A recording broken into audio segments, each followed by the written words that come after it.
The recent release of the Canon G7X Mark III has been a major disappointment to many. I hate to say it, but it's true. Along with a handful of poorly communicated shortcomings and unimagined performance issues, the autofocus on the Canon G7X Mark III is not only completely different than what you'll find on the Mark II, but far worse. Particularly the face detection autofocus, which is very important to vloggers.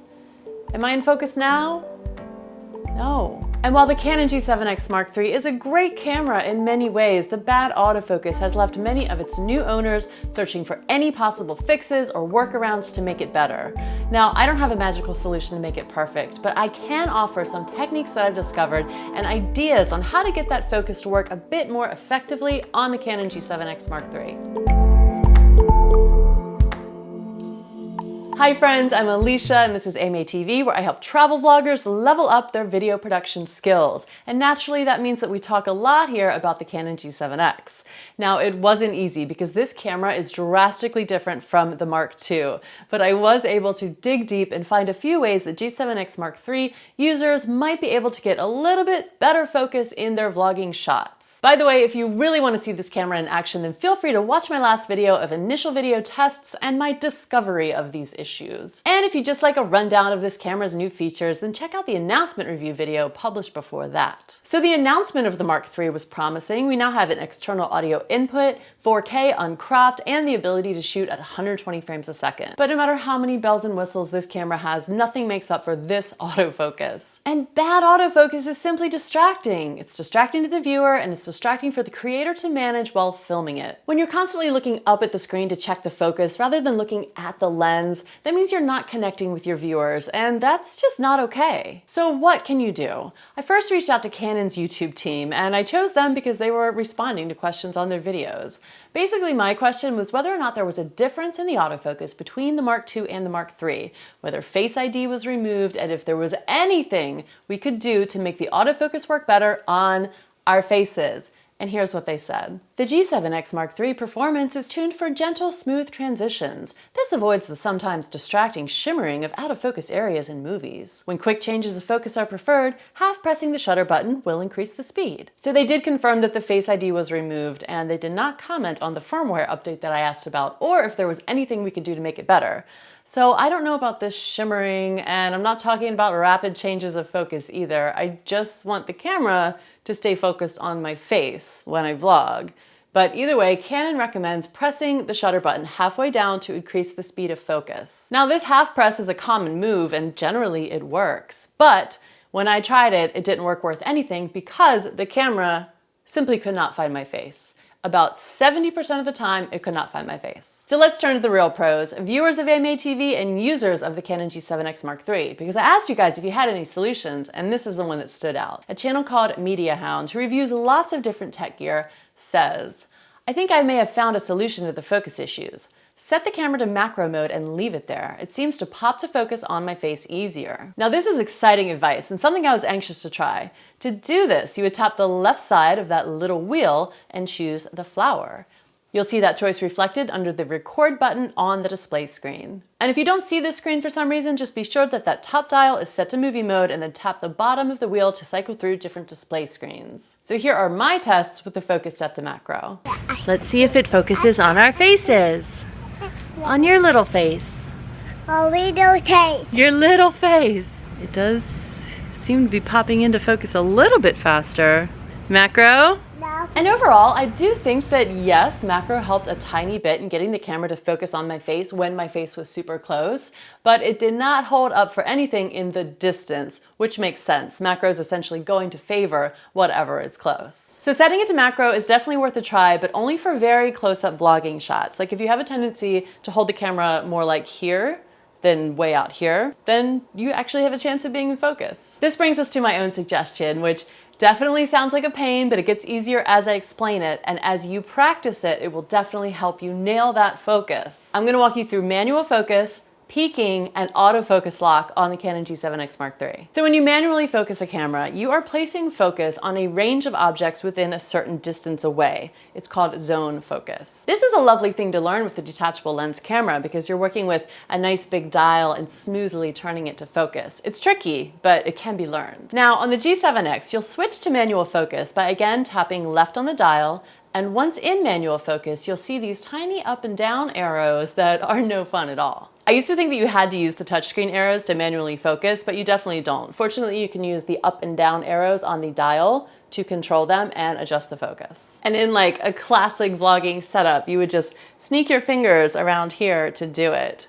It feels weird, but you can certainly get used to it. And then to see exactly what is in focus, you can turn on something called manual focus peaking. So to do this, just go into the camera menu under number 5. Select manual focus peaking settings, turn peaking on, and you can even select your favorite color. What this does is turn the areas in focus into this creepy red or blue or yellow, so you can easily see exactly what is sharp and what isn't. And remember that the goal is to not look at the screen while you're talking to the camera. So practice this technique enough to get a feel for keeping yourself at the same distance from the camera to maintain that same focus, and then only check in on the peaking when you really need to or in between shots. So now you're setting your focus manually and you're using peaking color indicators to monitor how you're doing. The next thing we'll want to bring in is autofocus lock. Now this is juicy because many people out there have come to believe that the G7X Mark III does not have autofocus lock, but it does. It's just hidden since Canon removed that ring function button that you could program on the Mark II to be your autofocus lock button. Everyone really liked that button, Canon. So autofocus lock is basically a sneaky way to enter into manual focus, and once you're in there, you can keep yourself focused as long as you remain a certain distance from the camera, which kind of works for vlogging. And since the Mark III has good enough autofocus in decent lighting, if you really force it and pay attention, what you'll want to do is find some good lighting, make sure you're in focus, half press that shutter button down, and then the way to engage autofocus lock is to hold the shutter button halfway down and again press left on that arrow. And then once you're there, you can proceed with vlogging. Just make sure you keep the camera that same distance away from your face and keep your eye on that manual focus peaking, and you should be good. And then to get out of it, when you want to turn the camera around and start filming something else, you can quickly press left, left again, and you're back to autofocus. Now, I know this may feel like you are jumping through hoops to get some decent focus on the G7X Mark III, and you are, but if you are committed to this camera and committed to learning how to best use it, then this is a great trick to have up your sleeve, and it definitely does get easier with practice, just the flow of the buttons and everything. You'll be able to do it without thinking about it, so I highly suggest practicing. Definitely before you go out and start vlogging something important. And even if you think that autofocus is going to be fine, it's good to have some backup tricks up your sleeve so you definitely can nail the focus if you're having problems with the autofocus. Now, another hot topic surrounding this issue is the possibility of Canon releasing some sort of a firmware update which will help the autofocus on the G7X Mark III. That would be the ultimate win for G7X Mark III users. And a lot of people are asking me if I think this is going to happen. Of course, I do not know exactly when or if they will do that. They didn't really give me an answer. But if I were to just guess, I don't think it will happen soon. I think that if Canon had some way to fix this autofocus issue, they would have fixed it by now. They had to have known. They had to have known that they were going to get this response from people. So I think it just is what it is right now. And in the meantime, my advice is to simply practice with this camera as it is, even if you have to jump through hoops to confidently gain focus. You'll learn a lot in the process. Just going through all of these settings that you may have never used before, it's going to help you learn something. So that's a win. I also know that so many of you wanted to buy the G7X Mark III but didn't, and now you're questioning whether or not you should just go ahead and buy the Mark II, and then some of you bought the Mark III and returned it, and now you're like, should I buy the Mark II? Some of us have old Mark IIs and are questioning, should we buy new Mark IIs? And I think, honestly, the G7X Mark II is a great freaking camera. It doesn't have these upgrades. It doesn't have the external audio input. But if you're willing to deal with it without the external audio input, then yes, buy the Mark II. It is a great camera. And I do have a video that has some solutions to some of the issues on the Mark II, including that Face ID that I mentioned earlier. This is a way to program in your face so it helps to focus on your face, a feature that this guy does not have. So check out the links below. I'm linking every single G7X video that I have because I think you guys could utilize them and learn from them. There's one on the best settings for vlogging that I think even Mark III users will be able to use. The settings are going to be slightly different, but the concepts are basically the same.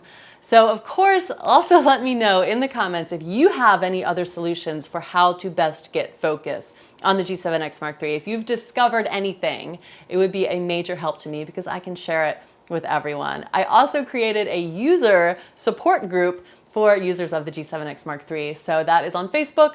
I'll link to that, and it is really just a place for us to vent and share ideas and that sort of thing. And of course, you can jump on into Travel Film Friends, which is my Facebook group where we all discuss the art of travel vlogging and all the things that end up coming up. And I'll continue to cover the G7X Mark III saga as it unfolds. So subscribe to the channel now if you haven't already.